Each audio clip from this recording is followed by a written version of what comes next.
Welcome to part 21 of our series, Secrets of Glessner House. Today, we are going to explore how the Glessners kept their Prairie Avenue home comfortable during the summer months, long before air conditioning would have ever been a consideration. The Glessners left Chicago each year in May and traveled to the Rocks, their summer home in the White Mountains of New Hampshire, where they could enjoy abundant, fresh, and cool air. Although Frances Glessner and the children would remain until mid-October, John Glessner would return to Chicago for a couple of months to tend to his business affairs before rejoining his family later in the summer. A few servants would remain at the Prairie Avenue house to take care of John Glessner while he was in residence. As such, careful thought was given to how to keep the house as comfortable as possible during the summer. Opening windows was an obvious option, but in late 19th century Chicago, there was one unpleasant issue to deal with. The Glessners' Prairie Avenue neighborhood was about 4 miles northeast of the Chicago stockyards.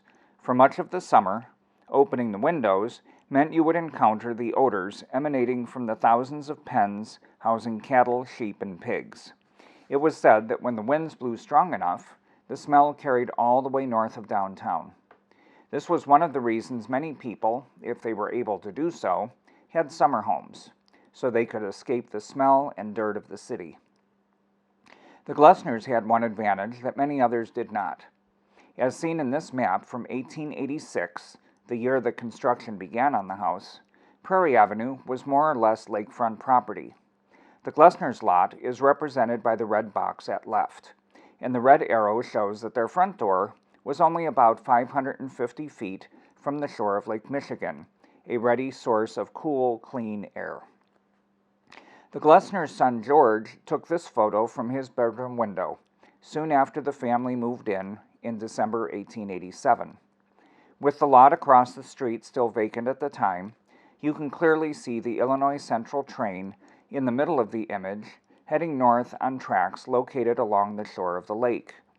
The tracks were constructed in the 1850s to create a breakwater and protect the shoreline from erosion. They continued into downtown, passing behind the building seen at left, which served as the stable for the George Pullman House. Prairie Avenue did not remain lakefront property forever. In the 1920s, landfill extended the shoreline more than half a mile to the east, creating the land upon which to construct the buildings for the 1933 World's Fair. Once the landfill was complete, including Northerly Island, the lakeshore was now more than 3,600 feet from the Glessners' property. This aerial view of the Century of Progress Fairgrounds shows how far inland the Glessners' house found itself. Its location is shown with the red arrow. The fair had another negative impact on the house. 18th Street, which runs along the side of the house, served as a major entrance into the fair, and a pedestrian bridge, shown by the black line at right, was built at the foot of 18th to carry pedestrians up and over the Illinois Central tracks. The building specifications for Glessner House describe the window and door screens that were to be installed. Steel-framed screens are called for, but this plan was apparently changed prior to construction. Today, we think of every house having screens, but this idea was just taking hold in the last half of the 19th century. Click on the link in the description below to read our 2016 blog article about the history of window screens. This is an example of one of the few surviving screens for the house, constructed with a simple wood frame. Screens would only be installed on the lower half of the double-hung windows, and a screen would not necessarily be installed on every window. For example, the dining room has 5 windows, but only 3 had screens. The other 2 would never be opened. The screens were held in place with simple screw eyes and hooks, one of which is shown here. The building specifications note that the screens were to be installed on the outside of the windows, again something we take for granted today. But in the late 19th century, screens could be installed on the inside or the outside of windows. It is hard to see the screens in historic photos of the house. In this view of the courtyard, however, you can clearly see the wooden screen door on the doorway leading from the main hall onto the curved porch. The screen door for the main front door on Prairie Avenue survives and is still hung on the wall in the basement on custom-made brackets.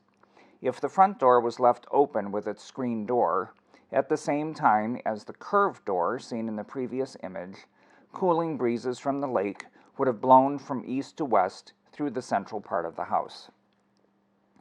This is the cover of a book promoting the use of wire screens made by E.T. Burroughs and Company of Portland, Maine, sold through their agents Robbins and Bishop in Chicago. Published around 1890, it lists many of the prominent homes in Chicago that had Burroughs screens installed. The Lakeshore Drive home of Robert Todd Lincoln, son of the slain president, is shown on the cover. The Glessners home is shown at the top of page 8. The booklet was a lucky discovery. It was found tucked inside of a book in the library, probably used at some point as a bookmark.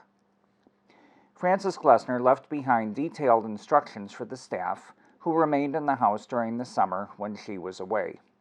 In addition to extensive information on what foods to prepare for her husband, she also gave guidance on how to keep the house comfortable.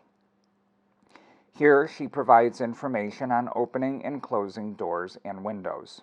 Quote, "When the weather is warm, open the windows and door to courtyard early in the morning and at about 6 in the evening. Open only doors and windows which have wire screens. Keep all closed from 9 o'clock in the morning until 6 in the evening." Unquote. The use of window shades was another way to keep the inside of the house comfortable, especially in the front rooms which faced east to receive the morning light, and rooms facing into the courtyard with direct southern exposure. Frances Glessner again provides detailed instructions. Quote, "Pull down only the yellow window shades in the 2 front windows in the library.